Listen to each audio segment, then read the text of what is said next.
Hello, sir. Hello, class. I hope you all are keeping well.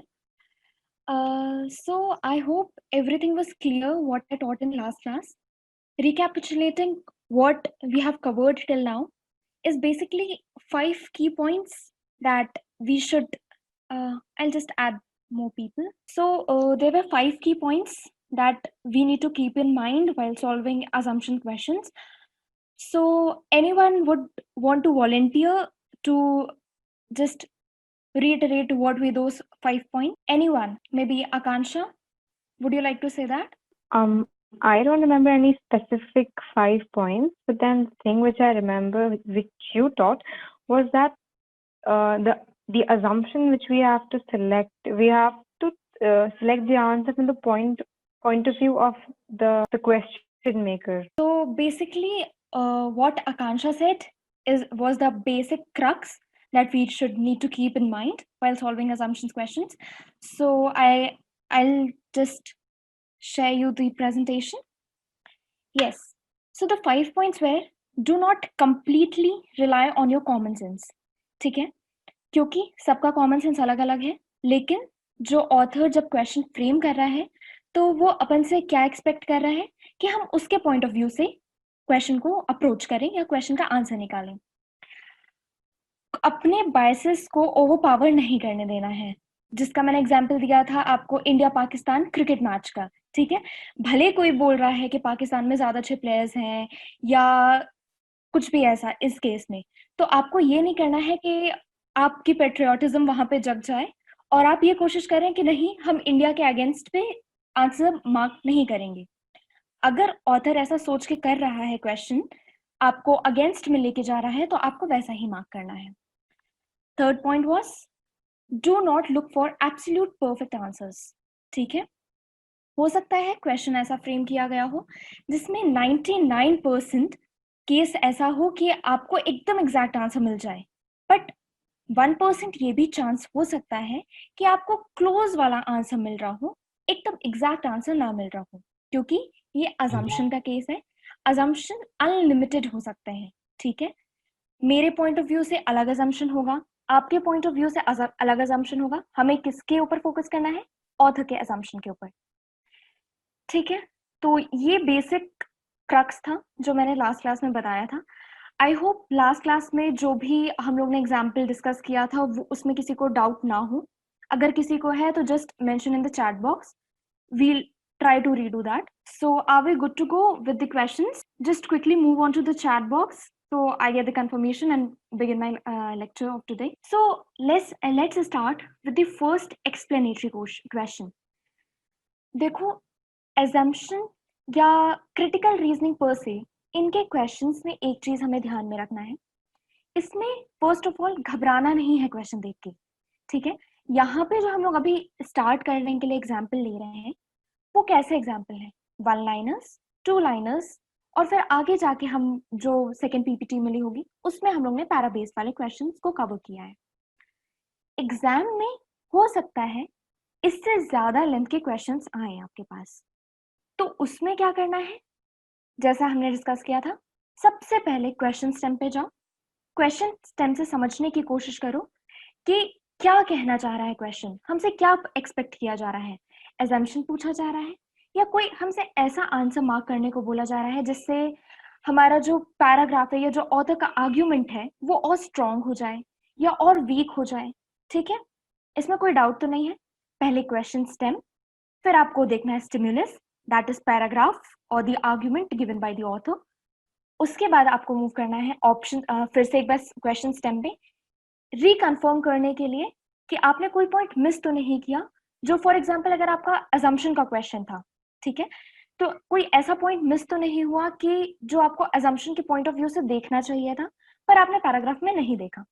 ठीक है, और उसके बाद आपको ऑप्शंस में आना है. अब हम ये जो सारे क्वेश्चंस सॉल्व करेंगे तो एक चीज और ध्यान रखना, इसमें 2-3 चीजें एक तरह से शॉर्ट ट्रिक समझ लो, वो बहुत काम आती हैं. पहला, एलिमिनेशन मेथड. ठीक है, ऑप्शन देखते ही आपको एक चीज क्लियर हो जाएगी दिमाग में. फॉर एग्जाम्पल मैं कोई क्वेश्चन लेती हूँ, उसमें मैंने कोई बहुत ही फारफिच्ड एग्जाम्पल लिया है. ठीक है, फॉर एग्जाम्पल जैसे हमने इंडियन क्रिकेट टीम का लास्ट क्लास में एग्जाम्पल लिया था, जिसमें ऑथर ने किसको रिलायबल ठहराया था कि जो कोच है उसके ऊपर इंडियन टीम का वर्ल्ड कप विनिंग और लूजिंग डिपेंड कर रहा है। ठीक है, किसी ने हमें ये असम्पशन भी दिया था कि हो सकता है कोच ने पैसे लिए हों, जिसके कारण से एक तरह से ब्राइबरी के कारण उसने कोशिश की है कि हार जाए टीम। ठीक है, अब इस केस में मैंने क्या बताया था कि ये जो एग्जाम्पल है वो बहुत ही फार फेच्ड है। ठीक है, ये कैसा है, ये हमारे परसेप्शन से आ रहा है कि भाई ये पॉसिबिलिटी हो सकती है, पर हम क्या ये कंफर्म तरीके से कह सकते हैं कि ऑथर ने यही सोच के क्वेश्चन फ्रेम किया है? नहीं। ठीक है, तो ऐसे एग्जाम्पल हम स्ट्रेट फॉरवर्ड एलिमिनेट कर सकते हैं। भाई जो बहुत ही ज्यादा फार फेच्ड हो, जो हमें लग रहा है कि केवल हम ही सोच रहे हैं, और बहुत कम चांस है कि ऐसा ऑथर भी यही सोच के बना रहा हो, या कंफर्म यही असम्पशन है जो ऑथर के दिमाग में भी चल रहा होगा। ऐसे असम्पशंस को हम क्या करेंगे? एलिमिनेट कर देंगे। ठीक है, आगे पैराग्राफ बेस्ड वाले क्वेश्चंस आएंगे। तो एलिमिनेशन मेथड सब में यूज होता है, उसमें कोई भी एक्सेप्शन नहीं है कि वो पैराग्राफ वाले क्वेश्चंस हो या वन लाइनर्स वाले क्वेश्चन हो। ये सबसे पहली अप्रोच तो आप एलिमिनेशन मेथड लगा लो। ठीक है, अगली जो चीज होती है वो है निगेशन मेथड। ठीक है, निगेशन मेथड सारे क्वेश्चन जितने अभी तक मतलब क्लैट से लेके जो यूजुअल लाइफ में भी मैंने यूज किया है, सब में तो अप्लाई नहीं होता, पर मोस्ट ऑफ द केसेस में अप्लाई हो जाता है।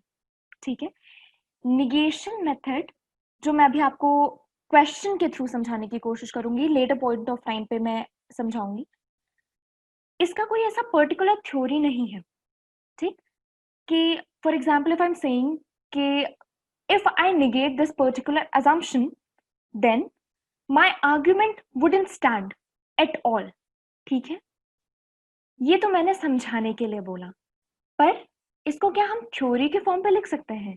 क्या इसको हार्ड एंड फास्ट रूल तक की तरह समझ सकते हैं? नहीं। बहुत सारी बुक्स होती हैं जो इसको एक रूल की तरह समझाती हैं, लेकिन personally I have encountered so many questions जिसमें आंसर एलिमिनेशन के थ्रू आ गया है, लेकिन जब उसमें निगेशन मेथड लगा रहे हैं तो उसे क्वेश्चन को और ज्यादा कॉम्प्लेक्स कर रहा है। ठीक है, यहां तक सबको क्लियर है कि अपन को कौन सी अप्रोच से अभी के लिए चलना है? वो है एलिमिनेशन मेथड। किसी को कोई डाउट है? Okay great, so first question के लिए तैयार हो? क्वेश्चन सब लोग ने पीपीटी, दोनों पीपीटी घर से पढ़ के आई हैं? Okay great, it's actually very good and I'm glad to see all the responses that I see in my chat box, because one to one connection इसी के थ्रू फील कर सकते हैं। So let's begin. Okay, Akansha is asking, could you explain elimination method again? So basically Akansha, elimination method ऐसा होता है, जैसे मैंने तुमको एक एग्जांपल दिया क्रिकेट मैच वाला, उसमें कोच की ब्राइबरी लेके टीम को हराना, ये क्या था? ये हमारा पर्टिकुलर परसेप्शन था। परसेप्शन यानी हमारा पॉइंट ऑफ व्यू था। ठीक है, हमारे माइंडसेट से अजम्पशन बनाया गया था। ठीक, लेकिन क्या तुम इसको ये बोल सकती हो कि नहीं, मुझे पक्का पता है कि जो ऑथर ने आर्ग्यूमेंट दिया है, ठीक है, वो यही सोच के बनाया है कि भाई जो सारे कोच होते हैं, जो नया कोच आया है वो ब्राइबरी लेता है और इस कारण से हमारी टीम हारी है। क्या कहीं भी पूरे फैक्ट्स में जो मैंने रीड किया था उसमें ये पॉइंट एकदम, कहते हैं ना कि एकदम कंफर्म हो जाए, वो हो रही थी क्या? नहीं। ठीक है, तो ये बहुत ही फार फेच्ड असम्पशन था। ये हमारे व्यू पॉइंट से तो था ही, लेकिन हमें ये कंफर्म नहीं था कि क्या ऑथर का भी व्यू पॉइंट ये है कि नहीं। तो ऐसे असम्पशन जो हम स्ट्रेट फॉरवर्डली ऑप्शंस देख के और उसको फैक्ट्स से मिला के डिलीट कर सके, मतलब उसको कंसिडरेशन से ही हटा सके, वो होता है method elimination method. Am I clear to you? I don't have any problem in repeating it even 10 times, but most important thing is it should be clear.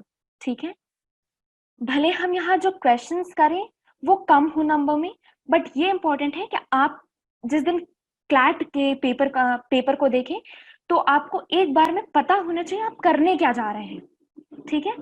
वो अलग बात होगी, बहुत दूर की बात होगी कि आप एकदम एग्जैक्ट आंसर मार्क करते हैं कि नहीं, वो हम श्योर कर लेंगे, ट्रस्ट मी। आप जितनी प्रैक्टिस करेंगे, क्लास को ध्यान देंगे, तो उससे श्योर हो जाएगा कि आप सही आंसर्स मार्क करें।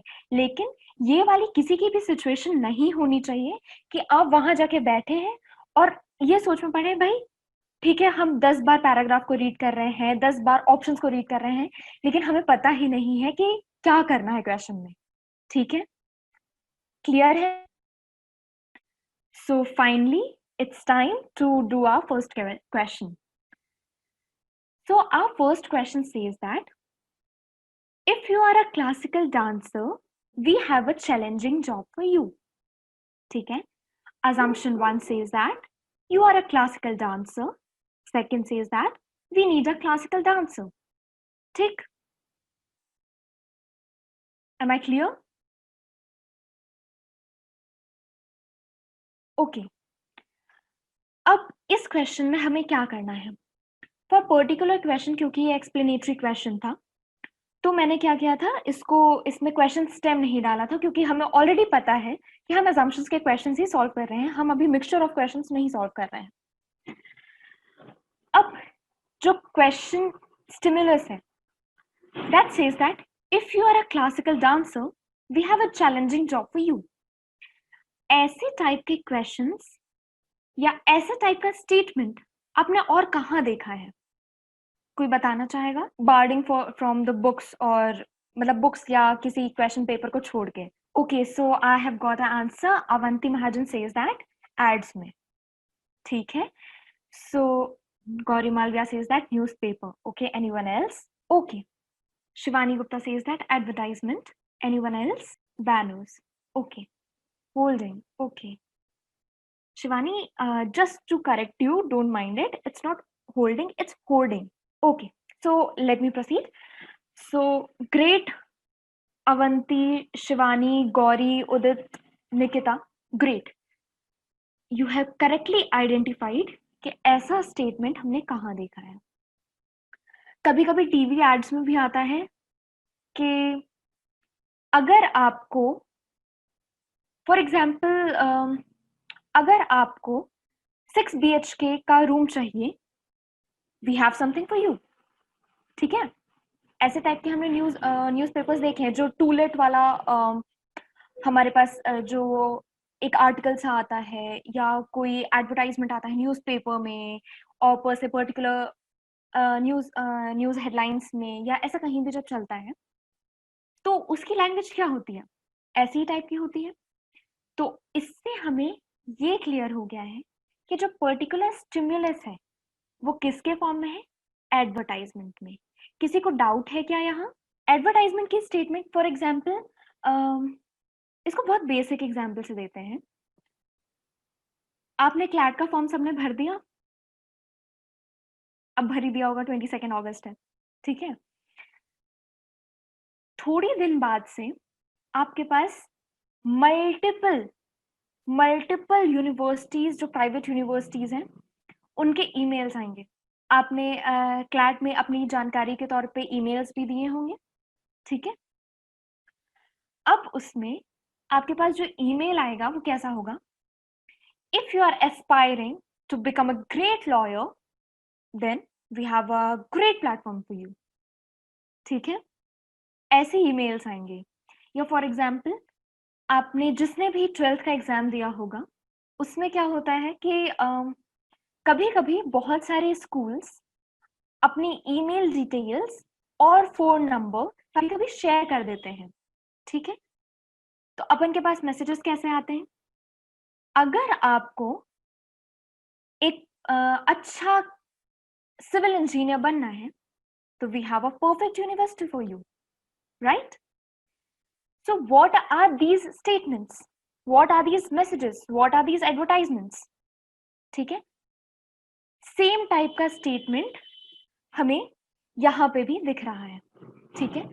If you are a classical dancer, we have a challenging job for you. I guess you have already covered statement based assumptions. But to begin with, okay, ma'am. So I'll just cover this question as I have already started, and then we'll directly move on to the paragraph. So ऐसे advertisement वाले questions में ये first part of the question जो देखो वो कैसा कह रहा है, वो एक आपको कंडीशन दे रहा है कि अगर आप क्लासिकल डांसर हैं तो we have a challenging job for you. Clear? Okay, so I would request all the students कि इस क्वेश्चन का आंसर वो चैट बॉक्स में लिखें कि assumption 1 सही है, क्या assumption 2 सही है, क्या दोनों सही हैं या दोनों नहीं सही हैं. Okay, I would request all of you to try to answer this question. So almost लोगों ने सही आंसर दिया है, which says that second assumption is correct and first one is wrong. कुछ ने आंसर दिया है both are incorrect assumptions और कुछ ने आंसर दिया है both are correct. ठीक है? So to make it clear, इसका आंसर है second one is implicit and first one is not implicit. Implicit यानी कौन सा follow करता है, कौन सा follow नहीं करता. ठीक है? To proceed my lecture further, बस इसका रीजन समझ लो. जिनको ये डाउट हुआ था, जिनका आंसर सही नहीं आ पाया इस बार में, पहला वाला implicit क्यों नहीं है. You are a classical dancer. ठीक है? जब हम देख रहे हैं स्टिमुलस में एक जनरल स्टेटमेंट आया है. General statement says that if you are a classical dancer we have a challenging job for you. Author ने इस व्यू पॉइंट से पढ़ा इसको रखा है कि हमारे पास जो इसके व्यूवर्स होंगे, जो रीडर्स होंगे इस एडवर्टाइजमेंट के, वो किसी भी फील्ड से आ सकते हैं. ठीक है? हो सकता है मैं क्लासिकल डांसर नहीं हूँ लेकिन मैं तो भी ये ऐड पढ़ रही हूँ. हो सकता है तुम में से बहुत सारे क्लासिकल डांसर्स नहीं हो लेकिन तो भी ये ऐड पढ़ रहे हो. ठीक है? तो जब ऑथर ये कहता है you are a classical dancer, ठीक है, तो उसका ये अपन ये नहीं कह सकते कि ये असम्पशन सही ही होगा. You are a classical dancer बहुत ही फार फेच्ड चीज हो गई कि एकदम ही किसी पे डाल देना कि नहीं भाई तुम क्लासिकल डांसर हो. ये ऑथर को पता है इसीलिए उसने ये ऐड निकाला है और कोई तो ये ऐड पढ़ेगा ही नहीं. इसमें ये वाली चीज आ जाएगी. क्लियर है? किसी को डाउट तो नहीं है? हम सीधे पैराबेस में चलें. A quick yes or no? No doubts. Okay, great. Udit, I guess your answer was not correct. Did you get it? Okay, great. So this question is not exactly para-based, but since it's a lengthier one and it's of something of a new type that is called conversation based, so we'll try to do this question. Just quickly read out the question and try to answer this question in the chat box, then I'll explain it further. Shubham says, every painting done by Picasso is a masterpiece. Adit says, that's not true. Several masterpieces by David and Leonardo hang in the Paris Museum. ठीक है? Adit apparently assumes that Shubham said that. ठीक है? Question समझ आ गया? Question सबको समझ आ गया है? Shubham says every painting done by Picasso is a masterpiece. Aditya says that's not true. Several masterpieces by David and Leonardo hang in the Paris Museum. Aditya apparently assumes that Shubham said that. Aditya के view point से अपन को शुभम ऐसा क्यों कह रहा है हमें ये पता करना है. ठीक है? मतलब assumption किसका निकालना है? आदित्य का. ठीक है? आदित्य ने ऐसा क्या समझा शुभम के स्टेटमेंट से जिसने आदित्य ने अपना स्टेटमेंट दिया, that's not true. Several masterpieces by David and Leonardo hang in the Paris museum. ठीक है? पहला ऑप्शन. अब हम कैसे चलेंगे इसमें? Elimination methods. पहला option, only masterpieces were painted by Picasso. ठीक है? Only masterpieces were painted by Picasso. Aditya जब कहता है that's not true, several masterpieces जो डेविड और लियोनार्डो ने बनाए हैं वो भी पेरिस म्यूजियम में हैंग कर रहे हैं. ऐसा कहने पे क्या आदित्य ये सोच रहा होगा कि ओनली मास्टरपीसेस पिकासो के द्वारा पेंटेड है? ऐसा शुभम कहना चाह रहा है? Everyone in the chat box. Okay, so I have got variety of answers. Okay, so Shivani, why do you think it should be yes? Ma'am, it would be yes because since we have to see in the point of view of Aditya, what he assumes about what Shubham says, and as it is rightly said that Shubham says that all the like every masterpiece done by Picasso is a masterpiece. That means Shubham is stating that all the masterpieces by Picasso is always a masterpiece, and Aditya is saying that there are several masterpieces. He's like opposing it in a kind and saying that there are also many more painters who are also drawing masterpieces. So according to me, the first option is quite right because it states that only masterpiece were painted by Picasso. It has been assumed by Aditya because जो शुभम का statement था वो कहीं ना कहीं clarify कर रहा है कि वो बोल रहा है कि मास्टरपीस है वो पिकासो पेंट कर रहा है. That's why. Okay, and why, Yash, why do you think it's no? Because ma'am there are means बहुत सारे आर्टिस्ट होते हैं. So considering only the masterpiece by Picasso is not fair enough because the other artists also are there. Avanti, why do you think it's no? And because over here, Shubham has told Aditya that every painting done by Picasso is masterpiece. Over here, he is not talking about any other painters. There might be other painters who have also painted some paintings which are masterpieces. Yes, here he is talking about the work by Picasso only. That's why. Okay, anyone else? Udit, why do you think it's yes? Ma'am, because Shubham is saying that every painting done by Picasso is a masterpiece, but as Aditya is opposing him and he's thinking that Shubham is trying to say that all the paintings, means all the masterpieces are made by Picasso. Okay, so varied answers आए हैं, varied reasons आए हैं. अब इससे एक चीज ध्यान रखना, एक शॉर्ट ट्रिक बताएंगे यहाँ पे जिससे ऐसे टाइप के क्वेश्चंस या जो ऑलमोस्ट क्लोज अजम्पशन है जो तुम्हें लग रहे हैं, okay, for to be clear, ये अजम्पशन नहीं है, ठीक है, ऑलमोस्ट ये टच कर रहा है. एक बार के लिए अगर मैं भी फर्स्ट टाइमर होती या मुझे ऐसा लगता कि मुझे नहीं पता होता सारी डिटेल्स, तो मैं भी डेफिनेटली इसको मार्क करती, लेकिन ये आंसर नहीं है. क्यों नहीं है ये चीज ध्यान से समझना. उसके बाद I am very very very sure कि ऐसे टाइप के क्वेश्चंस क्लैट में तो गड़बड़ नहीं होगी, क्योंकि तुम्हारे पास वो दिमाग खुल जाएगा कि एकदम क्लोज ऑप्शंस को भी एलिमिनेट करना कैसे होता है. सारे क्वेश्चंस में से थोड़ी सी ये स्लाइटली टफ वाला क्वेश्चन है, इसीलिए शायद मैंने इसे स्टार्ट किया है, बाकी तो फटाक से हो जाएंगे. तो कॉन्फिडेंट रहना. अब इसका रीजन समझो.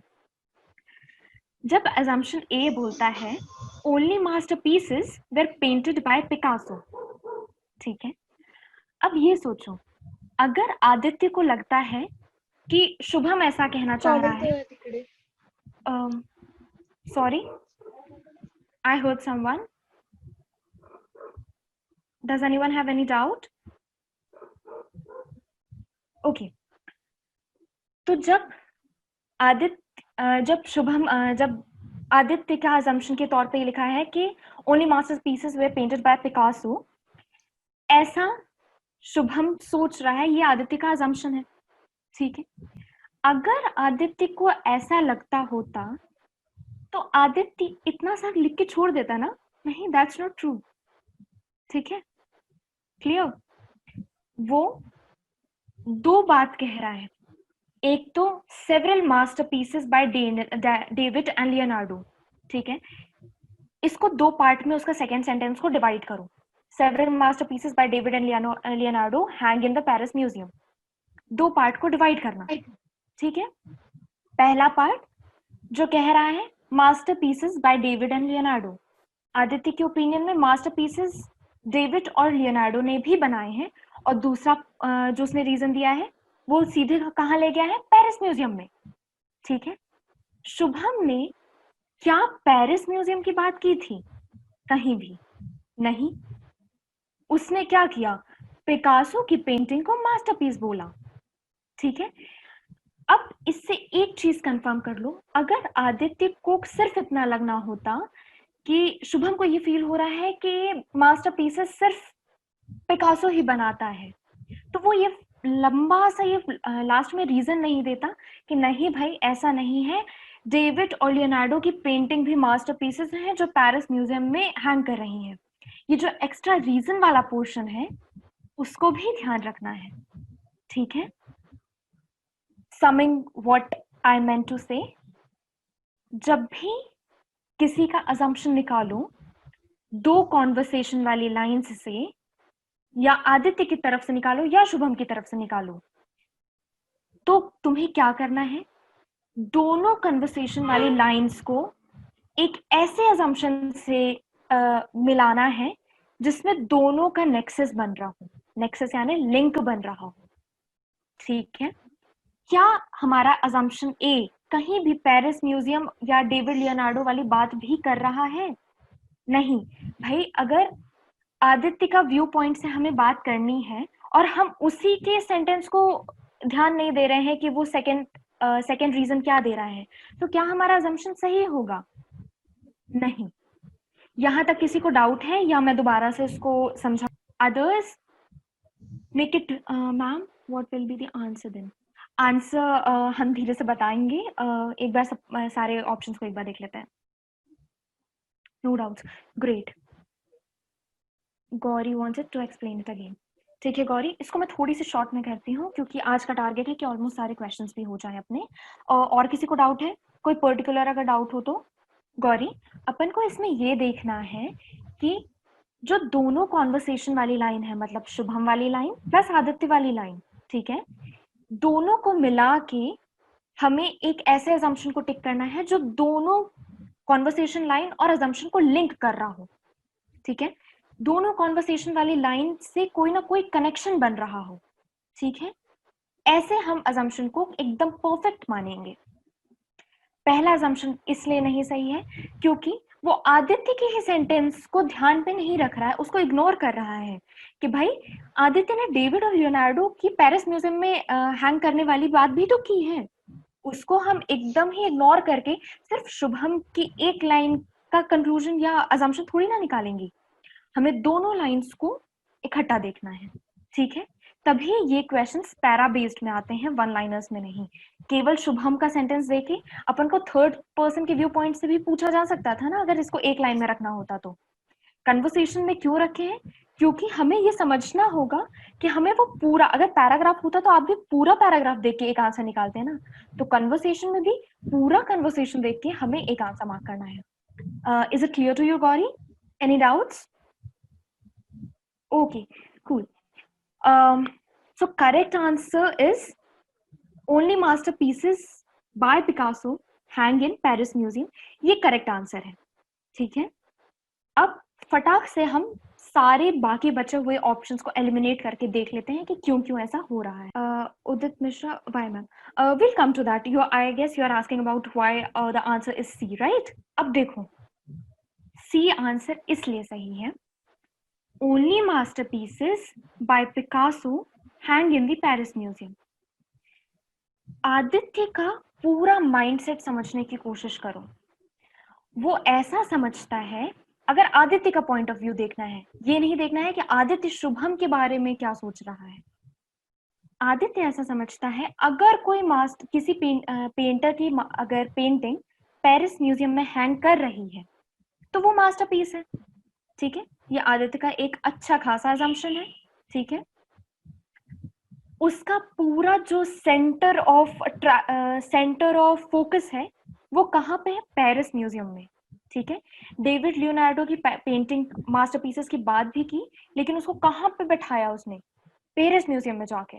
अब पेरिस म्यूजियम की बात तो वो कर रहा है, तो अपन को ऐसा आंसर भी देखना होगा जहां पे पेरिस म्यूजियम को सेंटर ऑफ फोकस बनाया गया हो। The answer says that only masterpieces by Picasso hang in the Paris Museum. अब एक चीज हमें समझ आई, आदित्य का सेंटर ऑफ फोकस कहाँ है? Paris museum. ठीक है, उसको क्या लग रहा है? शुभम सोचता है कि सिर्फ पिकासो की ही पेंटिंग्स पेरिस म्यूजियम में हैंग कर रही हैं, ठीक है, इसलिए वो मास्टरपीसेस हैं, ऐसा शुभम कहना चाह रहा है। क्लियर? यहां तक समझ आ गया कैसा उसने क्यों कहा? क्योंकि उसका सेंटर ऑफ फोकस है पेरिस म्यूजियम, मतलब पेरिस म्यूजियम में अगर पेंटिंग लगी है मतलब वो मास्टरपीस है। शुभम कह रहा है पिकासो की पेंटिंग्स मास्टरपीसेस हैं, तो अजम्पशन क्या हो गया? आदित्य क्या सोचने लगा शुभम के बारे में कि शुभम को ऐसा लगता है कि जो मास्टरपीसेस हैं पिकासो के, वही बस पेरिस म्यूजियम में हैंग कर रही हैं। इसलिए आदित्य उसके बाद क्या सेंटेंस देता है कि नहीं, डेविड और लियोनार्डो के मास्टरपीसेस भी पेरिस म्यूजियम में हैंग कर रहे हैं। ठीक है, अब समझ आया कि आदित्य का सेकंड वाला सेंटेंस उसने क्यों दिया, उसने ऐसा रीजन क्यों दिया है। यहां तक क्लियर है? ये क्वेश्चन क्लियर हुआ सबको? Okay, others, I hope it's clear to you. I see many other people who are not responding. Just feel free to ask any doubts. I don't mind repeating it at all. अब ये वाला question हमारा basic question एक तरह से है, तो अब हम इसको ये भी समझ लेते हैं B D E क्यों नहीं है। D says all masterpieces were painted by either David or Leonardo. ठीक है, अभी हमने बोला कि आदित्य का पूरा सेंटर ऑफ फोकस कहाँ पे है? पेरिस म्यूजियम में। मतलब जो मास्टरपीसेस पहुंच गई पेरिस म्यूजियम में वो पेंटर की पेंटिंग्स मास्टरपीसेस कहलाने लगी। ठीक है, यहाँ पे उसने क्या बोला? ऑल मास्टरपीसेस जो बनाए गए हैं वो या तो डेविड ने बनाए हैं या तो लियोनार्डो ने बनाए हैं। उसने पहली बात पिकासो को भी डिस्कार्ड कर दिया, उसने पेरिस म्यूजियम वाली भी बात डिस्कार्ड कर दी। तो क्या ये अजम्पशन स्टैंड कर सकता है? नहीं। ठीक है, हमने अभी समझा है, पूरे कन्वर्सेशन को एक साथ अजम्पशन से लिंक करने की कोशिश करनी है। ठीक, D option, only masterpieces by David and Leonardo hang in the Paris museum. ठीक है, अब ये वाला क्यों नहीं है? क्योंकि ये तो उसके कन्वर्सेशन से ही डिफरेंट कह रहा है। कॉन्वर्सेशन कह रहा है that's not true, several masterpieces by David and Leonardo hang in the Paris museum. वो वर्ड यूज कर रहा है सेवरल मास्टरपीसेस। ठीक है, ओनली मास्टरपीसेस की बात होती तो वो भाई सेंटेंस में बोल देता ना, उसको क्या दिक्कत थी कि वो सेवरल यूज कर रहा है और 4 वर्ड को ओनली नहीं यूज कर रहा है, 4 लेटर का। ठीक है, तो ये तो हमें क्लियर हो रहा है उसके कॉन्वर्सेशन वाले सेंटेंस से। E point, some of the Picasso's masterpieces do not hang in the Paris museum. अगर उसको ये भी बोलना होता तो वो क्लियरली बोल देता ना कि नहीं भाई, ऐसा नहीं है, पिकासो की कुछ पेंटिंग्स नहीं हैंग कर रही हैं, दैट्स नॉट ट्रू के बाद वो ये रीजन दे देता है ना, वो डेविड और लियोनार्डो की बात पेरिस म्यूजियम तक क्यों लेके जाता। ठीक है, क्लियर है? क्लियर है? तो वो ऐसा शुभम के बारे में तो सोचेगा ही नहीं ना, जो शुभम ऑलरेडी बोल रहा है every painting done by Picasso is a masterpiece. Clear? Shall I move to next question guys? Okay, किसी को भी थोड़ी सी भी डाउट तो नहीं है? ये वाला थोड़ी सी कॉम्प्लिकेटेड था क्योंकि ये कॉन्वर्सेशन वाला था, पैराग्राफ का तो भाई बहुत इजीली हो जाना है। और जिस तरह के तुम लोग के फटाक से आंसर आ जा रहे हैं, आई एम प्रिटी श्योर कि सारे क्वेश्चंस तुम लोग इजीली सॉल्व कर लोगे। So the question says, religious leaders in our country were once expected to express and articulate lasting moral values. This is no longer the case. Today, we see spokespersons for major religious denominations entering into debate over mere political matters formerly reserved for the members of the secular community. The logical structure of the passage above depends upon the author's assumption that the expression of lasting moral value is. Quickly put on your answers in the chat box. Don't hesitate in putting your answers. गलत भी होगा चलेगा. Okay, so I'll proceed. I have got 3, 4, okay, C, E, B, D. अब समझो इस बात को। अच्छा, इसमें से कोई ऐसा वर्ड तो नहीं है जिसमें पैसेज में से आपको वर्ड ना समझ आया हो, बिकॉज इट्स इम्पोर्टेंट कि हर वर्ड को हम समझ रहे हो। इंग्लिश सेक्शन के लिए भी इम्पोर्टेंट होगा, प्लस पैराग्राफ को इंटायरिटी में समझने के लिए भी इम्पोर्टेंट होगा। So I hope the meaning of secular is clear to you. Atharva Savarkar, please let us know what is the meaning of secular. Atharva Savarkar, are you there? Okay, anyone else? would like to volunteer and tell the meaning of secular? Ma'am, I did send you on the chat box. Where people live together irrespective of their caste. Okay. Oh, Ma'am, sorry. someone is Oh, my not bad. connected with spiritual or religious things. Sorry, pardon. Can you repeat it? Ma'am, someone is not connected with spiritual or religious things. Okay. Anyone else would like to say something? Not bounded by religion or anything related to your religion. Okay. Is it Avanti? Yes, ma'am. Okay. Udit says not connected with religious matters. Athar says where people live together irrespective of their caste. Okay.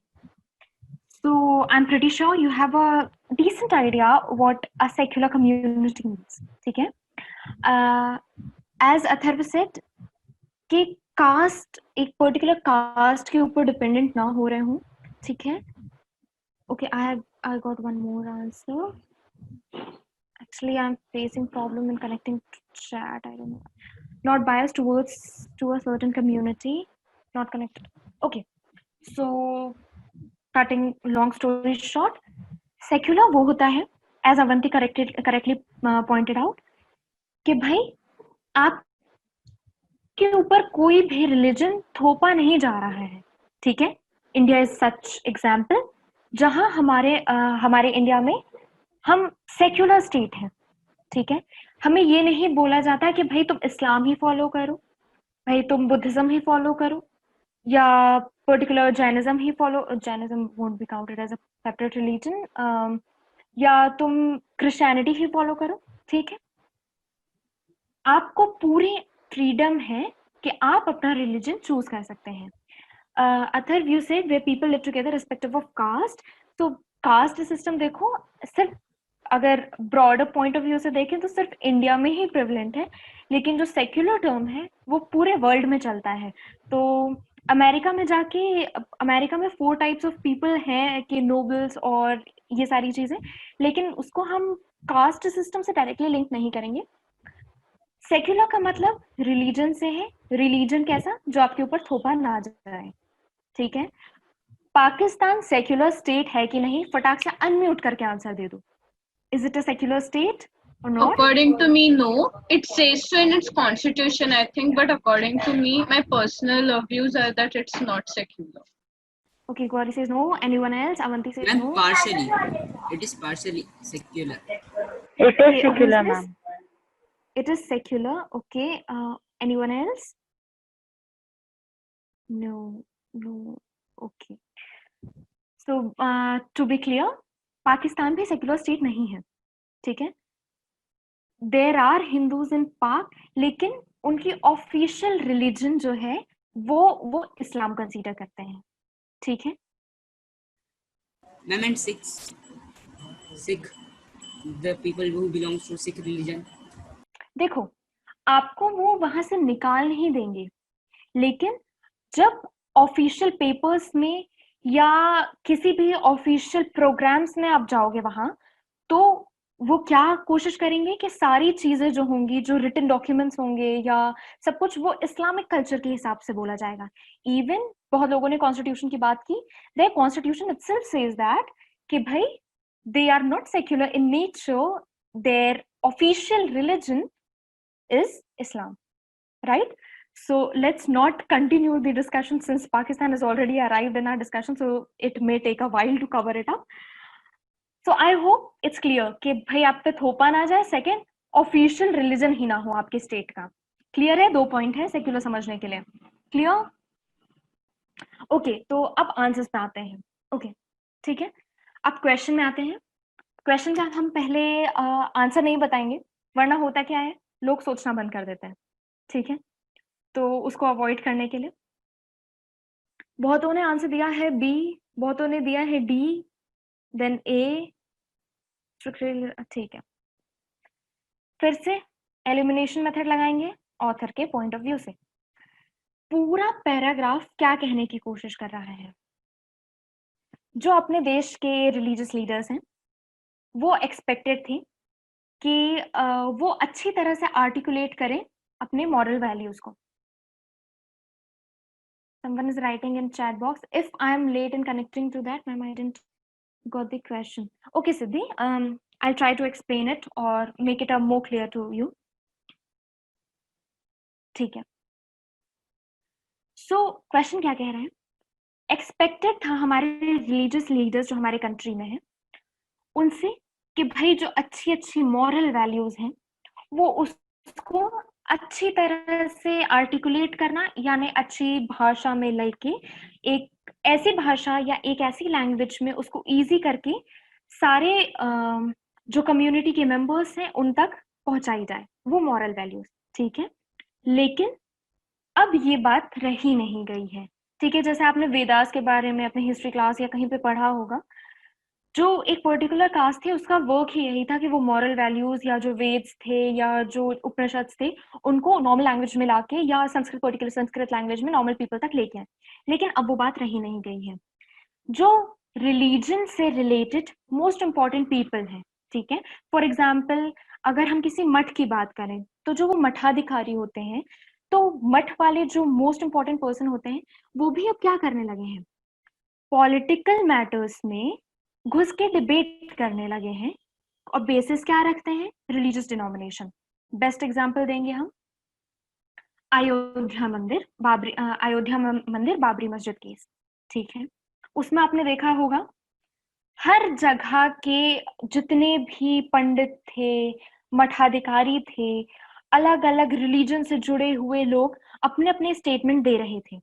ठीक है, statement दे तो रहे थे, लेकिन क्या सिर्फ वो ये बोल रहे थे कि भाई हमारे पास ये फैक्चुअल हमारे पास ये फैक्चुअल बेसिस है जिसके ऊपर हम ये बोल रहे हैं कि नहीं यहाँ राम भगवान का जन्म हुआ था, या नहीं यहाँ पे बाबरी मस्जिद ही थी.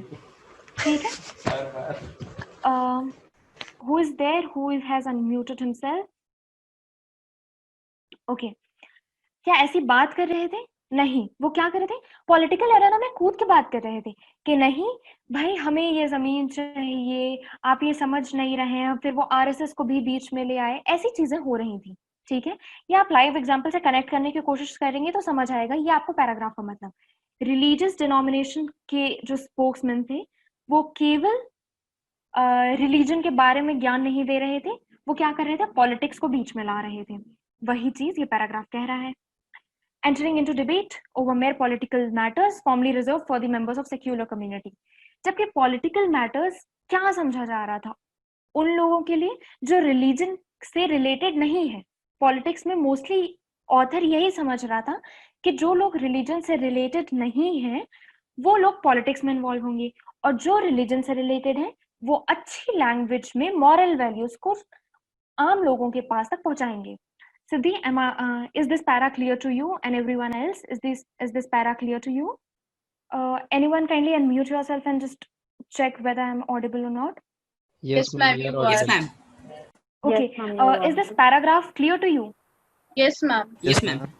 Okay, Siddhi, is it clear to you now? Siddhi, is this clear to you? Yes. Okay, cool. अब जिनका आंसर B आया था वो समझना B क्यों नहीं है. ठीक है, अब ये बताओ अगर मैं बोल रही हूँ कि इस क्लास के सारे बच्चे बहुत ही स्मार्ट हैं. ठीक है, ठीक है, अब अजम्पशन में लिखा है कि अदिति को लगता है कि इस क्लास के सारे बच्चे बहुत स्मार्ट हैं. ठीक है, ये पैराग्राफ कह रहा है कि अदिति सेज कि इस क्लास के सारे बच्चे बहुत स्मार्ट हैं, और अजम्पशन कह रहा है कि अदिति को लगता है इस क्लास के सारे बच्चे बहुत स्मार्ट हैं. तो भाई जो ऑलरेडी कह दिए हो वही अज्यूम भी करोगे क्या, ऐसा चीज होगा क्या. ठीक है, अब वही चीज को जो मैंने अभी बोला उसको बी पॉइंट से लिंक करूं. No longer deeply valued. अब पैराग्राफ में जाओ, उसमें लिखा है this is no longer the case. Already paragraph ये इनडायरेक्टली आपको कह चुका है कि पहले तो उनका काम था आर्टिकुलेट करके मॉरल वैल्यू सबको पहुंचाना, एक्सप्रेस करना, लेकिन अब ये केस रही नहीं गया है. ठीक है, मतलब नो लॉन्गर डीपली वैल्यूड मतलब अब ये सोसाइटी में भी डीपली इन्वॉल्व है ही नहीं, वो डीपली एग्जिस्ट करता ही नहीं है. यही चीज बी पॉइंट भी हो गई. तो क्या जो ऑलरेडी मेंशन्ड चीज है, जो स्टेटमेंट कह रहा है, वही assumption होगा क्या? Anyone? Just kindly unmute yourself because I guess there's some issue and I couldn't see the chats. Can you please repeat your question once? Okay, question as in questions 10. No, what you just asked, ma'am. Yes or no question that. Okay, okay, sure. देखो, जिनका answer जिन्होंने B mark किया था, which says no longer deeply valued in terms of lasting moral values is no longer deeply valued. ये आपका B assumption कह रहा है, ठीक है? अब आपका पहला पैराग्राफ का सेंटेंस क्या कह रहा है? Religious leaders in our country were once expected to express and articulate lasting moral values. ठीक है? अब अगर हमारा स्टेटमेंट हमें बता रहा है कि जो रिलीजियस लीडर्स हैं, वो उनका काम पहले ये था, XYZ काम था, लेकिन अब वो सोसाइटी में ऐसा नहीं कर रहे हैं, फिर आप assumption में भी वही बोल रहे हो कि नहीं भाई, अब सोसाइटी में ऐसा कुछ रह ही नहीं गया है, तो जो स्टेटमेंट में बोलोगे वही चीज आप ये भी बोलोगे क्या? नहीं, ये assumption भी है, यही चीज हम सोच भी रहे हैं। assumption तो वो चीज है ना जो मेंशन नहीं होती है क्लियरली, लेकिन हमें एक तरह से उसको समझना पड़ता है कि ऐसा क्या सोच रहा होगा ऑथर।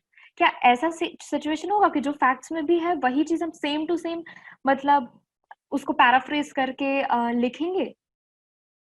समझ आया बी ऑप्शन क्यों नहीं है? Yes. Yes, ma'am. किसी को कोई doubt? No, ma'am. No, ma'am. ठीक है, अब अगला आंसर था कि ई ऑप्शन था ना, most important role of religion. I guess Avanti ने अपना आंसर करेक्ट किया था, the most important role of religion. अच्छा, अभी हमने पिछले क्वेश्चन से एक चीज सीखी, हमें पूरे पैराग्राफ को लिंक करते हुए फिर जो असम्पशन, जिस मैटर में असम्पशन पूछा है उसके बेसिस पे आंसर देना है। क्लियर? अगर हम सिर्फ इतना ही बोल देंगे, इससे आपका answer option A plus answer option E, ये दोनों ऑलमोस्ट सेम है, तो इसको मैं इकट्ठा क्लियर करती हूँ कि क्यों नहीं है। ये हो सकता था, पर क्योंकि पैराग्राफ में और भी चीजें लिखी हुई हैं इसलिए नहीं है। The most important role of religion या strictly religious function, lasting moral values, जब हम पहली लाइन में ये कह रहे हैं कि रिलीजियस लीडर्स ये करने को एक्सपेक्टेड थे, आर्टिकुलेट और एक्सप्रेस करने के लिए एक्सपेक्टेड थे, तो हमने एक तरह से डायरेक्टली बोल ही दिया है कि भाई उनका काम हम इस चीज में लिंक कर रहे हैं। और वहीं पे सेकंड सेंटेंस में हम ये भी बोल रहे हैं कि पॉलिटिकल डिबेट में उतरना उन लोगों का काम था जो मेंबर ऑफ सेक्युलर कम्युनिटी है। ठीक है, हमने उनका फंक्शन ऑलरेडी डायरेक्टली डिफाइन किया है पैराग्राफ में। ठीक है, तो अगर हम उसको रिइटरेट करेंगे, उसी को वापस से बोलेंगे कि भाई कि lasting moral values is the most important role of religion या is a strictly religious function, तो वो भी एक तरह से क्या होगा, जो स्टेटमेंट बोल रहा है वही हम असम्पशन में भी बोल रहे हैं। क्लियर है? क्लियर है यहां तक? Yes, ma'am. ठीक है, D option reserve for secular society. अब यहाँ पे तो ऑलरेडी हमारा स्टेटमेंट ही कह चुका है कि भाई रिलीजन और सेक्युलर कम्युनिटी का ज्यादा कुछ लिंक है नहीं। जो पॉलिटिक्स में इन्वॉल्व है वो सेक्युलर कम्युनिटी पे ध्यान दे, जो रिलीजन में इन्वॉल्व है वो मॉरल वैल्यूज में ध्यान दे। ठीक है, तो अगर हम बोले कि जो लास्टिंग मॉरल वैल्यूज हैं वो सोल पर्पस है सेक्युलर सोसाइटी का, या सोलली उनके लिए है जो सेक्युलर सोसाइटी के मेंबर्स हैं, तो क्या ये एकदम उल्टी बात नहीं हो जाएगी? ठीक है, तो डी ऑप्शन क्या स्टैंड करेगा यहाँ पे? No. नो, करेक्ट आंसर क्या हो गया? Essentially non political. अब फटाक से मैं एक लाइन बोलूंगी, उसको अपने दिमाग में बैठाना, प्रोसेस करना और समझना। The expression of lasting moral values is essentially non political. पूरा सेंटेंस, पूरा पैराग्राफ दो पार्ट में डिवाइडेड था, रिलीजियस फंक्शन, ठीक है, plus political debate. Clear? Religious function कौन करेंगे? Religious leaders. पॉलिटिकल डिबेट कौन करेंगे? जो सेक्युलर कम्युनिटी के मेंबर्स हो। तो ऑथर के दिमाग में ऑलरेडी क्या है? बाइफर्केशन है, डिफरेंस है। या डिस्टिंक्शन है कि जो रिलीजियस लीडर्स होंगे वो इसमें नहीं आएंगे, मतलब ये पॉलिटिकल एरेना में नहीं आएंगे, जो पॉलिटिकल एरेना के मेंबर्स हैं या जो सेक्युलर कम्युनिटी के मेंबर्स हैं वो रिलीजन में ज्यादा बातचीत या बहस नहीं करेंगे, ठीक है। तो lasting moral values is essentially non political, ठीक है, क्लियर हो गया। आंसर ऑप्शन सी क्यों है? Yes. Cool. So let's proceed to our next question. Any doubts? No, ma'am. Okay. Can someone count how many questions from this PPT is left? This is Ma'am, the three. last. No, I One think question. 3 more. No, two more. Two more. Okay, 2 more. Sorry. Means we'll be able to switch to our other PPT as well. So to be very clear, second PPT is slightly more interesting with this. इनमें questions ऐसे थोड़ी boring से या ऐसे इसलिए रखने पड़े क्योंकि फॉर अ फैक्ट जब चीजें बोरिंग होती हैं तो हम उसमें ज्यादा एफर्ट डालते हैं करने को, क्योंकि क्लैट की बात है, सबको एनएलयूज आना है, ठीक है। तो उस पे आई गेस क्वेश्चन से समझ आ गए होंगे, वो ज्यादा इंटरेस्टिंग क्वेश्चंस हैं। I personally like them more. चलो अब इस क्वेश्चन में ध्यान देते हैं। ये बहुत छोटा क्वेश्चन है, फटाक से करते हैं, टारगेट रखते हैं 3 मिनट के अंदर खत्म करें। टाइम मैनेजमेंट बहुत इंपॉर्टेंट है। क्वेश्चन तुम लोग ने मुझसे पहले रीड कर लिया होगा, फटाक से चैट बॉक्स में आंसर्स डाल दो। Philosophy should be taught to students at a very, very early age. It will instill in them a healthy skepticism towards values that might otherwise accept, that they might accept otherwise without question. ठीक है, question समझ आ गया है everyone? Yes, ma'am. ठीक है, कोई question समझाना चाहेगा? क्वेश्चन इसमें बस सबसे बेस्ट पार्ट है इस क्वेश्चन का, पैराग्राफ समझ में आते ही इसका आंसर अपने आप आएगा। इसमें सीधे सीधे क्योंकि जो ऑप्शंस होते हैं वो एलिमिनेट हो जाते हैं। Any volunteers for explaining this question? Ma'am, here Yeah. the author says that philosophy should be taught to everyone from a young age, so that they will learn to question what is being taught to them, Okay. instead of just mugging it up, or like accepting the facts. They will try to question the facts and find out the reasons behind those facts. Okay. Okay, so I could see the chat box finally. So some have written 1, 2, assumption 2. Okay. इसमें भी एक भारी शब्द है, I won't say भारी शब्द, but for the purpose of CLAT, I think it's my duty कि आपको पूरा सेंटेंस भी समझ आ रहा हो प्लस वो इंपॉर्टेंट वर्ड्स भी। स्केप्टिज्म का मतलब क्या है? स्केप्टिज्म का मतलब being skeptical, like not being easily convinced, or like having positive doubts, we can say. okay. Anyone else? When a person cannot be easily convinced, he is called skeptical. Okay. Slightly Google वाली definition, but it's cool कि ठीक है Google ही कर लिया। Doubtfulness. Okay. Anyone else? Okay. So सबके answers correct ही थे। Scepticism का मतलब होता है कि किसी पे शक करना, ठीक है, शक की नेचर होना। अब ये वो वाला शक नहीं है कि आप हर चीज को नेगेटिव तरीके से देख रहे हो कि भाई ऐसा क्यों, ठीक है। इसको आप पॉजिटिव तरीके से, भाई वो होता है ना कि आपको हमेशा क्यूरियस रहना चाहिए, हर चीज के बारे में जानने की कोशिश करनी चाहिए। ये स्लाइटली उस सेंस में यहाँ पे स्केप्टिज्म का यूज किया गया है। क्या आपको हर चीज को टेकन फॉर ग्रांटेड वाला नहीं हो जाना चाहिए कि भाई सामने वाले इंसान ने बोल दिया तो हम मान लेंगे, ठीक है। वो कोई ऐसा नहीं है कि कोई भगवान आके आपको सेंटेंस बोल रहा है, आपको हर चीज को क्वेश्चन करना चाहिए, भले एक पॉजिटिव तरीके से क्वेश्चन करो। वो मतलब है यहाँ पे स्केप्टिज्म का कि आप हर चीज को जो आपको दी जा रही है, जो बताई जा रही है, उसको क्वेश्चन करो, ठीक है। स्केप्टिज्म का मतलब I am Fairlie clear that सबको पता है। क्वेश्चन क्या कह रहा है? फिलॉसफी स्टूडेंट्स को अर्ली एज में पढ़ा देनी चाहिए, ठीक है। इससे क्या होगा, बच्चे थोड़ी सी स्केप्टिकल होंगे, मतलब वो हर चीज को क्वेश्चन करने की कोशिश करेंगे, ठीक है, क्रिटिसाइज वाले सेंस में मत लेना, क्वेश्चन करने की कोशिश करेंगे। नहीं तो अगर ऐसा नहीं होता, अगर वो ऐसा क्वेश्चन नहीं करते, तो वो क्या करेंगे, जो बताया गया वो ले लिया। अब क्या ये सही चीज है? नहीं भाई, आप अगर एक छोटे से बच्चे को बोल रहे हो कि आप किसी भी एक अच्छी सी वैल्यू से बता रहे हो जो आपके दिमाग में अच्छी है, लेकिन इन जनरल वो बहुत बुरी वैल्यू है, और वो क्वेश्चन नहीं कर रहा है, वो अच्छी वैल्यू समझ के रख रहा है, तो सब गड़बड़ हो जाएगी, ठीक है। तो करना क्या है, बच्चों को फिलॉसफी बचपन से पढ़ा देना है। क्लियर है? इसका आंसर अब ध्यान से देखना। पहला पॉइंट, बहुत लोगों ने आंसर दिया, unless students are exposed to philosophy at an early age, they will accept every idea।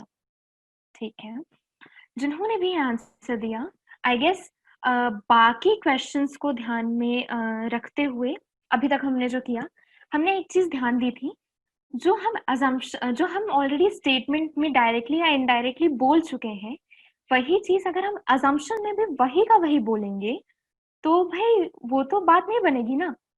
अब इसलिए यहाँ पे जो ऑप्शन 1 है वो गलत है। हम सेकेंड सेंटेंस में बोल रहे हैं, it will instil in them a healthy scepticism towards values that they might otherwise accept without question. ठीक है, क्लियर है? ये चीज हमने बोली है कि वो तो डायरेक्टली एक्सेप्ट कर देंगे अगर वो ऐसा क्वेश्चन नहीं करते हैं। तो वही चीज क्या कह रहे हैं, फर्स्ट अजम्पशन भी बोल रहे हैं, भाई अगर हम फिलोसफी नहीं सिखाते, उनके दिमाग में स्केप्टिज्म नहीं जगाते, तो वो सारी आइडियाज एक्सेप्ट कर लेंगे। तो जो चीज स्टेटमेंट या स्टेटमेंट में फैक्ट के रूप में आ चुकी है, क्या हम उसका अजम्पशन मानेंगे? अनम्यूट करके बताओ हाँ या ना। Guys are you there? I didn't get your question. Okay. Kindly tell your name. Avanti. Okay. So my question or rather statement was that, Avanti, हमने अभी तक जो लास्ट क्वेश्चन था, वो लास्ट के जितने भी क्वेश्चंस थे, हमने उसमें क्या समझा था कि जो चीज हम ऑलरेडी स्टेटमेंट में या जो पैराग्राफ में हमने फैक्ट के रूप में या ऑथर के आर्गुमेंट के रूप में ले आए हैं सामने, वही चीज हम अगर अजम्पशन में उसके वर्ड्स चेंज करके लिखेंगे तो वो करेक्ट अजम्पशन नहीं होगा। ठीक है भाई, एक तरफ हम बोल रहे हैं कि ऑथर का आर्गुमेंट ये है, फिर हम बोल रहे हैं कि नहीं, और मुझे लगता है कि और ऑथर जो है उसके बैक ऑफ द माइंड में ये अजम्पशन चल रहा है, तो क्या ये सही होगा? नहीं। ठीक है, ऑलरेडी एक चीज आ चुकी है, उसको आप पैराफ्रेज करके अगर दोबारा से बोलोगे तो वो अजम्पशन नहीं होगा। ठीक है, रिइटरेशन होगा उसका, रिइटरेशन यानी दोबारा से बोलना। ठीक है, तो ऑप्शन 1 क्यों नहीं है? आई गेस उदित का आंसर था और बहुत लोगों का आंसर था। समझ आ गया ऑप्शन 1 क्यों नहीं है? अवंती ने भी Yes. 1 दिया था आंसर। Yes, ठीक है, ma'am. cool. Second answer, even at an early age, students are able to understand some philosophical concepts. Second वाला हमारा जो assumption है वो क्या कह रहा है कि छोटी सी उम्र में भी जो स्टूडेंट्स हैं वो philosophical concept को समझ सकते हैं। ठीक है, ये assumption सही होगा। अगर सही नहीं होता तो भाई ऑथर ये आर्ग्यू क्यों करता कि आप छोटे बच्चों को फिलॉसफी समझाओ, भले समझ आए या ना आए, ऐसी थोड़ी ना बात होती है। उसको उसके दिमाग में है कि नहीं भाई, छोटे बच्चों को भी आप अगर थोड़ी बहुत फिलोसफिकल कॉन्सेप्ट्स अगर बताओगे तो उसको समझ आएगा। ये सोच के उसने आर्गुमेंट दिया होगा ना, कि ये सोच के देगा कि भाई समझ में आए ना आए, मुझे क्या लेना देना, मैं तो बस इतना जानता हूँ कि आप स्टूडेंट को फिलॉसफी पढ़ाओ। ठीक है, ये वाली बात नहीं होगी। अगर वो एक सेंटेंस बोल रहा है तो वो क्या अज्यूम करेगा कि छोटी सी भी एज में फिलॉसफी समझ आनी चाहिए, समझ आती है स्टूडेंट्स को। क्लियर है ऑप्शन 2 क्यों है? Yes. ठीक है, ओके, सबको क्लियर है? देखो, I could see a large number of people who are still not responding either. Yes. I can see a name. Okay, Madhushri, Shonaki. Is it clear to you guys? Yes, ma'am. Cool. कोई भी doubt आए बेझिझक पूछ लेना। ठीक है, moving on to our third assumption. It is good idea for students to question traditional value. अब अगर ऑथर को लगता होगा कि नहीं, हमने बोला या किसी बड़े ने बोला, और बच्चों को क्वेश्चन तो करना ही नहीं चाहिए। एक बार बोल दी तो बोल दी। वो वाली अगर बात होने लगी तो क्या ऐसा होगा कि ऑथर ये बात ही रखेगा कि नहीं आप फिलॉसफी पढ़ाओ ताकि बच्चे क्वेश्चन कर पाए। अगर उसको यही समझाना होता कि जो बड़ों ने बोला वो बच्चे मान जाए बिना किसी को ना किए या बिना किसी को क्वेश्चन किए, तो क्या वो आर्ग्यूमेंट ही रखता, फिलॉसफी पढ़ाने की बात ही करता? बिल्कुल नहीं। Is it clear? तो द ऑथर पर्सनली फील्स, या हम ये अज्यूम करके चल सकते हैं कि ऑथर ये सोच के चल रहा है कि चाहे वो कोई भी वैल्यूज हैं, चाहे वो ट्रेडिशनल वैल्यूज हो या कोई भी वैल्यूज हो, ट्रेडिशनल वैल्यूज से यहाँ मॉरल वैल्यू से मतलब नहीं है। ट्रेडिशनल वैल्यू से ये मतलब है जो आपको सीख दी जा रही है, जो for a long time traditionally चली आ रही है, या आपको कोई चीज कोई बताता है, भले वो फैक्ट्स बता रहा हो या भले उसका ओपिनियन बता रहा हो, उसको ये ट्रेडिशनल वैल्यू कह रहा है। ठीक है, ट्रेडिशनल वैल्यू वो किसको कह रहा है? जो चीज बहुत टाइम से चली आ रही है, जो आपके दादा ने आपके पापा को बताया, आपके पापा ने आपको बताया, ऐसी चीजें। ठीक है, भले वो दादा का ओपिनियन रहा हो या दादाजी को आपके फैक्ट पता हो, वो उन्होंने ट्रांसफर किया हो। ठीक है, तो ऑथर को क्या लगता है कि डेफिनेटली भाई ये तो एक अच्छी बात है ना कि वो जो चीज बोली जाए उसको एकदम एक बार में ले ना ले, उसको वो क्वेश्चन करे, वो अपना भी दिमाग लगाए कि भाई ये सही है कि नहीं। Is it clear? सेकेंड और थर्ड ऑप्शन इसमें असम्पशन क्यों है? Ma'am, हाँ हाँ, who's this? I'm Athar. Okay. Ma'am, can you please tell me how does the second statement concerns the skepticism part? Okay. अच्छा देखो, जब मैंने प्रीवियस क्वेश्चन में भी बोला था कि आपको पूरा पैराग्राफ असम्पशन में रिफ्लेक्ट होना चाहिए या लिंक बननी चाहिए, तो इट डजंट नेसेसरली मीन कि वर्ड फॉर वर्ड आपका वर्बैटिम एक तरह से क्या कहते हैं, जो वर्ड्स वहां यूज किए गए हो वही वर्ड्स यहाँ पे यूज किए जाएं। ठीक है, सेकंड आपका असम्पशन क्या बोलता है? Even at an early age students are able to understand some philosophical concepts. ठीक, अगर ऑथर ये सोचे कि भाई हम स्टूडेंट को फिलोसॉफिकल कॉन्सेप्ट पढ़ा तो रहे हैं लेकिन उनको नहीं समझ आएगा, अगर उसको ऐसा लगता है कि उसको नहीं समझ आएगा तो फिर वो फिलॉसफी पढ़ाने की बात ही क्यों करेगा? ठीक है, क्लियर है? तो वो यहाँ पे ये अज्यूम करके चल रहा है कि भाई छोटे बच्चों को भी फिलॉसफी समझ आती है, इसलिए उनको फिलॉसफी अर्ली एज में पढ़ानी चाहिए। क्लियर है? उसका आर्ग्यूमेंट और उसका अजम्पशन लिंक किया तुमने? Other, is it clear? Yeah. If not, frankly, you can ask me to repeat it again. I don't have any problem. No, ma'am, I got it. Cool. I'm Okay, so moving. confused now. I mean, like, how is knowing philosophical concepts and teaching them at a young age to question the values being taught is related? देखो, who's this? Avanti. Okay Avanti, Avanti ये मेरा sentence नहीं है। अब तुमको ये जैसे मान लो यहाँ तो मैं तुम्हें समझा रही हूँ, जब क्लैट में क्वेश्चन दिखेगा तो ऐसा नहीं होगा कि तुमको दो चीज को लिंक करनी होगी। ये दो लाइन जो तुमने लिंक करने को पूछा है वो ऑलरेडी पैराग्राफ में लिखा हुआ है, तो ऑथर ने तो ये चीज बोल दी। अब भाई उसके दिमाग में वो कैसे लिंक हो रही है कैसे नहीं लिंक हो रही है उससे अपन को ज्यादा कंसर्न नहीं है। ऑथर ने बोला है तो उसका अपन को पीछे का अजम्पशन देखना है।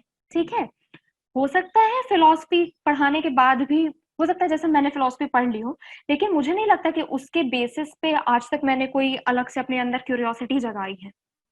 ठीक है, हो सकता है कोई लिंक ना हो, प्रैक्टिकल लाइफ में हो सकता है कोई लिंक ना हो सकता है तुम्हारा कॉमन सेंस ना कहता हो कि फिलॉसफी और तुम्हारे स्केप्टिज्म में कोई लिंक बन रहा हो। ठीक है, लेकिन पैराग्राफ क्या कह रहा है, स्टिमुलस क्या कह रहा है, ऑथर को तो लगता है। अब ऑथर को लगता है क्वेश्चन पेपर में आ गया है तो हमें उसका अजम्पशन निकालना है। क्लियर है Avanti? Yes, ma'am. Thank you.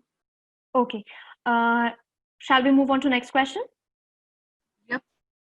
Okay, cool. So our next question is slightly related to our real life situation, which says that donors are almost never offended by being asked for too much. In fact, they are usually flattered. And if you ask for too much, your donor can always suggest a smaller amount. On the other hand, donors are frequently offended by being asked for too little, a common reaction. So that's all they think I'm worth. Question समझ आया? Since we Yes. are with Yeah. the paucity of time, so मैं फटाक से इसको आगे करती हूँ कि कैसे करना है. Question says that डोनर्स से जो डोनर्स जो आपको फॉर एग्जांपल आप डोनेशंस मांगते हो, फॉर एग्जांपल गणेश चतुर्थी आ रही है, वहां पे जाके बहुत सारे सोसाइटीज होती हैं जो डोनेशन मांगती हैं, ठीक है. अब वो अगर society member for example I could spot a name Nikita से जाके अगर डोनेशन मांगती है कि भाई आप हमें 100 ही रुपए चलो दे दो, ठीक है. निकिता को एक बार के लिए थोड़ी सी बुरा सा लगेगा ना कि भाई क्या बस इतना ही समझते हैं कि मैं इतना ही दे सकती हूँ क्या, मुझे वो इतना हल्के में ले रहे हैं. ऐसी फीलिंग आ सकती है. ये किसका पॉइंट ऑफ व्यू है? ऑथर का, ठीक है. ऑथर को लगता है अगर डोनर से कम पैसे मांगू तो डोनर्स क्या होते हैं, ऑफेंड हो जाते हैं, थोड़ी बुरा सा मान जाते हैं, और उनको क्या लगता है, जो लास्ट लाइन में उनका रिएक्शन हो रहा है कि क्या उनको ऐसा लगता है कि बस मैं इतना ही दे सकता हूँ, मैं इतने का ही काबिल हूँ, ठीक है. अब अगर इसका उल्टा करें, इवन इफ अगर तुम डोनर से जाके ज्यादा पैसे मांगोगे तो क्या होगा, वो बोल सकते हैं कि ठीक है थोड़ी हम इतना नहीं दे सकता, हम इतना देंगे. तो अगर हम फॉर एग्जाम्पल मुझसे आगे कोई बोले कि मैम आप 10,000 रुपए दे दो हमें, तो मैं हो सकता है उनसे ये बोल दूं कि नहीं 10,000 तो नहीं, इस बार मैं 5,000 दूंगी, ठीक है. तो इससे ना ही मेरी कोई सेल्फ रिस्पेक्ट डाउन होगी, ना ही वो मुझे ऑफेंड करेंगे. क्लियर है? क्वेश्चन क्लियर हो गया कि इट्स बेटर कि सामने वाले डोनर से हम ज्यादा पैसा मांगे इंस्टेड कि हम उनसे कम पैसा मांग के उनको ऑफेंड करें और उनको ये फील कराएं कि भाई आप तो बस इतने के ही काबिल हो. क्लियर है question? Yes, ma'am. Yeah. Cool. Okay, so the above statement assumes that फटाक से आंसर, क्योंकि कम है टाइम, फटाक से आंसर बोल दो. Yes, in Guys, chat box or on speaker? speaker preferably. Option C. Okay, anyone else? Option D. Option okay. Okay. More answers, guys. I could see so many of your participants, but only could get answers from 5 or 6. भाई अगर clear नहीं है तो clearly अभी mention कर दो, क्योंकि आगे जब स्ट्रेंथनिंग वीकनिंग वाले क्वेश्चंस आएंगे जो स्लाइटली थोड़ी सी से कॉम्प्लिकेटेड होते हैं, तो फिर अगर जरूरत पड़ी तो मैं अप्रोच चेंज करने को तैयार हूँ, because I have already gone through this CLAT वाला phase, so I very well know कि भाई कहाँ पे दिक्कत आ सकती है. Ma'am, I'm correcting myself. Option C. Okay, cool. Anyone else? Ma'am, B. Okay. Others? Maybe B. Okay. Okay, ठीक है. Quickly answering all the questions. A से चले. Okay. A वाला ऑप्शन किसी को लग रहा है क्या A ऑप्शन होगा? Yes, ma'am. Okay, क्यों लग रहा है? Ma'am, because here we are talking about what the reaction. We are talking about the reaction of the donor. Donors, the common reaction of donor is that, so that's all they think I am worth, and this reaction will be instantaneous when we assume that donors are usually never asked for enough. अच्छा, अब एक और चीज, option A नहीं है. जिसने भी answer बताया मतलब ठीक है, your approach was slightly correct, लेकिन समझना छोटी छोटी चीजें होती हैं जो अपन को ध्यान रखनी होंगी, ठीक है. ये सारे टाइप के क्वेश्चंस हैं जो क्लैट में पॉसिबली तुम्हें हर तरह की मिस्टेक करने से बचा लेंगे, ठीक है. पहला क्वेश्चन सेज है donors are usually never asked for enough, ठीक है. अब यहाँ पे एक एक्सट्रीम वर्ड का यूज हुआ है, नेवर आस्क्ड, ठीक है. ये एक अजम्पशन हो सकता था क्योंकि ऑथर जो पूरा पैराग्राफ कह रहा है वो शायद इसीलिए कह रहा है कि होता है ऐसा यार कि नहीं मांगते हैं लोग डोनर से ज्यादा पैसे, और जब नहीं मांगते हैं तो क्या चीजें होती हैं, इस बेसिस पे बताया है. लेकिन ये बहुत दूर का अजम्पशन है. और दूसरा, यहाँ पे उसने एक्सट्रीम वर्ड यूज किया है, never asked for enough, usually never asked for enough. भाई एकदम हम ऐसा कैसे assumption मान ले कि never asked for enough? अगर ऐसा वाला situation होता तो ऑथर को ये कैसे पता चलता कि ऑफेंड हो रहे हैं या ज्यादा मांगने की पॉसिबिलिटी भी अराइज हो रही है? ऐसा ऑथर को पता भी नहीं चलता तो वो ऐसे सेंटेंस ही नहीं लिख पाता. ठीक है, क्लियर है? ऑप्शन ए क्यों नहीं है? पहला एक्सट्रीम वर्ड का यूज है और दूसरा उसने बाकी सारी पॉसिबिलिटी को निगेट कर दिया जिससे ऑथर ने सोच के लिखा होगा या ऑथर को लगा होगा कि पहला ज्यादा मांगने के चांस भी होते हैं. क्लियर है जिसने भी आंसर किया था option A? Yes, ma'am. Okay, cool. Second option B, a good fundraiser will value the worth of donor. ठीक है, a good fundraiser will value the worth of donor. अगर ऐसा assumption होता तो इतना ज्ञान ऑथर देता क्यों? क्लियर है? अगर उसको ऑलरेडी पता होता कि जो एक बहुत अच्छा सा फंड रेजर है वो वैल्यू करता है वर्थ, मतलब वैल्यू करता है उसकी सेल्फ रिस्पेक्ट, उसकी काबिलियत, डोनर की काबिलियत पे. ठीक है, ये क्या वो अज्यूम करके चलता या ऐसा सेंटेंस वो लिखता? पहला पॉइंट कि ऐसा क्यों नहीं है. दूसरा, गुड फंड रेजर की बात नहीं की जा रही है यहाँ डोनर्स की बात की जा रही है. ठीक है, जब फंड रेजर की बात ही नहीं की गई तो हम अजम्पशन क्या फंड रेजर का देंगे? Is it clear? Why is it not option B? Anyone? Is it clear? Yes, ma'am. Yes, ma'am. Okay, cool. Yes, ma'am. Perfect. Now, moving on to option D. अब तक idea लग गया होगा कि C सही answer है, लेकिन option D. Fundraisers often think that donors are incapable of giving much.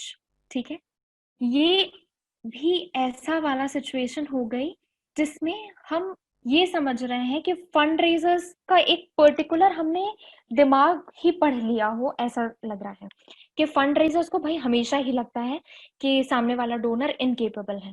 तो भाई क्या ऐसी सिचुएशन होती ही नहीं है कि जब फंड रेजर ज्यादा पैसे मांगे हों? और अगर ऐसी सिचुएशन नहीं होती तो ऑथर को कैसे पता है कि ज्यादा मांगने के चांस भी होते हैं? ठीक है, क्लियर है? ऑप्शन डी क्यों नहीं है? क्योंकि वो केवल एक साइड को लेके चल रहा है, जबकि ऑथर ने हमें ये भी बताया है कि कैसे ज्यादा अमाउंट मांगने की भी पॉसिबिलिटी अराइज हो सकती है या एक ऑप्शन होता है फंड रेजर्स के पास. ठीक है, क्लियर है? Any doubts? ओके, ठीक है. Donors are seldom offended by fund raisers. ठीक है, अब ये वाला सेंटेंस पढ़ने से पहले हमें ये समझना होगा सेल्डम का मीनिंग क्या होता है. टाइम कम है. सेल्डम का मीनिंग होता है रेयरली, बहुत कम ऐसा होता है कि डोनर्स फंड रेजर्स से ऑफेंड हो जाए. अगर ऐसी बात करना होता तो वो सिर्फ इतना ही बोलता है ना कि जब डोनर्स से कम पैसे मांगे जाते हैं तो डोनर्स को ऐसा लगता है कि that's all they think I am worth. But ऐसा कभी कभी होता है, ऐसा डायरेक्टली वो बोल देता है ना. पूरा पैराग्राफ जब अपन लिंक करते हैं तो क्या ये एक लाइन में अपन उसका assumption ला सकते हैं कि donors are seldom offended by fundraisers? नहीं. ठीक है, correct answer C. It is worth the gamble to ask for large donations. इसीलिए ऑथर ने क्या दिया है, बीच वाली लाइन जो उसकी कंक्लूडिंग पार्ट थी कि भाई ज्यादा मांग लो, अगर ज्यादा नहीं देना होगा तो कम से कम तो देंगे, लेकिन अगर ज्यादा दे दिए तो बहुत अच्छा. क्लियर है? ऑप्शन सी क्यों सही है? किस इंटेंशन से, क्या अज्यूम करके ऑथर ने पूरा अपन को ज्ञान दिया था डोनर्स और फंडरेजर्स के बारे में? Yes, ma'am. Yes, ma'am. Clear है? Perfect. Are we done with this PPT? Cool. Okay, so PPT2, I'm trying to. Okay, can you see PPT2? Yes, ma'am. Yes. Yes, ma'am. Let's at least try to cover one question from here. Question पढ़ा था? Yes. ठीक है. Yes. Question says that I don't think the use or misuse of expensive gadgets. I don't think the use or misuse of expensive gadgets, modern technology, and the like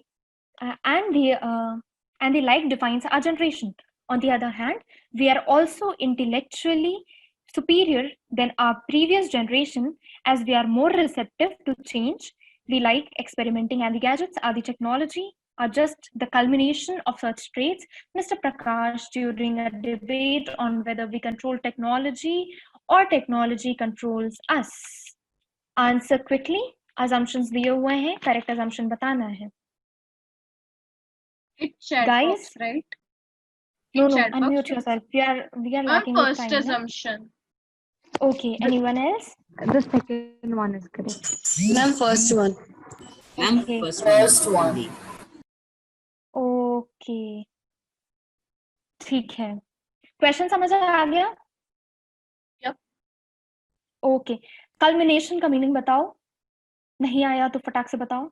Culmination का मतलब मैं ही बता देती हूँ. किसी का कहते हैं जो utmost point होता है या जिसका extreme point जो होता है वो culmination होता है. ठीक है? ये उसका literal meaning हो गया. Sentence में तो obviously बात है meaning समझ ही गए होगे. Question says that यहाँ पे बात हो रही है मिस्टर प्रकाश की, जो एक डिबेट में बात कर रहे हैं कि टेक्नोलॉजी हमें कंट्रोल करती है कि टेक्नोलॉजी को हम कंट्रोल करते हैं. इस पे डिबेट थी. उन्होंने स्टेटमेंट दिया है, I don't think the use और misuse of expensive gadget modern. हम अच्छे एक्सपेंसिव गैजेट्स यूज करते हैं, मॉडर्न टेक्नोलॉजी यूज करते हैं. सिर्फ यही हमें हमारी जनरेशन को क्या डिफाइन करता है? नहीं. ऐसा क्या मिस्टर प्रकाश को नहीं लगता. On the other hand, we are also intellectually superior than our previous generation as we are more receptive to change. ठीक है? ऐसा क्यों नहीं है? मतलब वो दूसरी तरफ दूसरा सेंटेंस कहते हैं कि हम अपनी पुरानी वाली जनरेशन से इंटेलेक्चुअली थोड़ी सुपीरियर हैं. वो ऐसा क्यों कहते हैं? क्योंकि हम ज्यादा अच्छे से चेंजेस को अडाप्ट कर लेते हैं. रिसेप्टिव यानी रिसीव कर लेते हैं, रिसीविंग एंड में होते हैं, ज्यादा अच्छे से अडाप्ट कर लेते हैं. हमें एक्सपेरिमेंट करना पसंद होता है. हम टेक्नोलॉजी के साथ अच्छे से खेलते हैं. और ये सारी जो चीजें हैं वो एक सुपीरियोरिटी वाला पॉइंट हमें देती है. अब assumption में जाएंगे. सेकेंड assumption पे देखना. The use of expensive gadgets leads to intellectual superiority. Second, जिनको B लगा था, क्यों लगा? Ma'am, because if someone says that the use of expensive gadgets leads to intellectual superiority, then Mr. Prakash will reply, no, like I don't think the use or misuse of expensive gadgets, modern technology, etc., etc. Like the statement follows this assumption. Okay. अच्छा, तो cutting long story short, as we are already in the deadline of time. Second, जो assumption है वो क्यों नहीं है? Mister प्रकाश ने पहले सेंटेंस में ही बोल दिया है कि हम सुपीरियर हैं इंटेलेक्चुअली, लेकिन इसलिए नहीं क्योंकि हम एक्सपेंसिव गैजेट्स यूज कर रहे हैं. ये तो उन्होंने ऑलरेडी डिनाई कर दिया है. जो चीज उन्होंने ऑलरेडी मना की है, तो क्या वो उनका असम्पशन होगा? नहीं.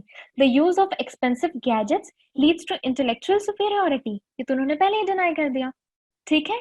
जिसने भी आंसर दिया है था, इज इट क्लियर कि क्यों नहीं हो सकता?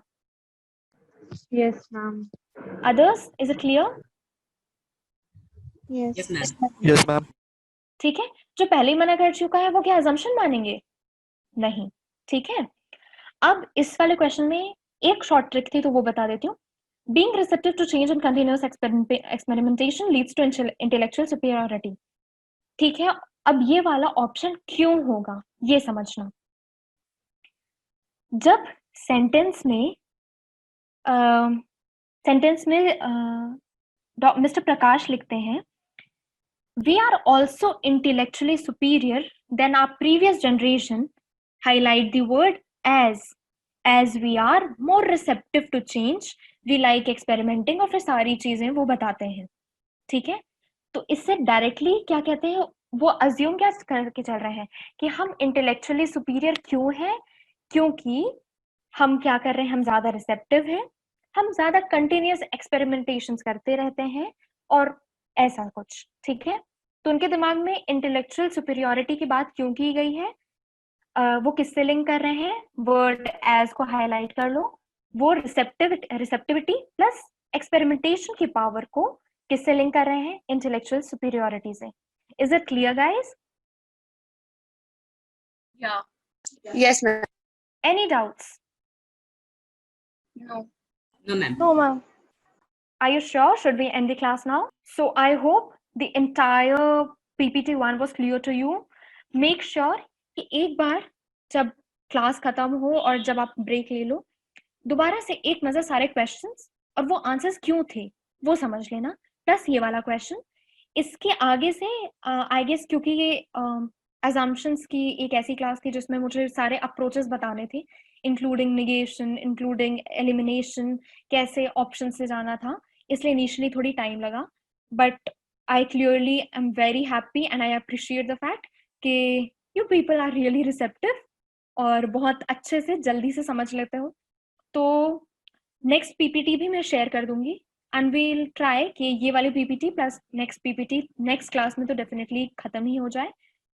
और या I guess you are good to go. और कोई भी क्वेश्चन हो, डाउट्स हो तो नेक्स्ट क्लास में पूछ लेना या मैम को मैसेज कर देना, then she will forward it to me. Okay, is it clear? Yes, ma'am. Yes, ma'am. Yes, ma'am. Okay. Is Shweta ma'am here or Rishi sir? Yes, ma'am. Sir, should we end the class now? Yes, ma'am. आपको end करना पड़ेगा. Yeah, that I'll do. Okay. Okay, class. Practice a lot. Find all the questions from the net or try this PPT as well. And you are all set to go. Thank you.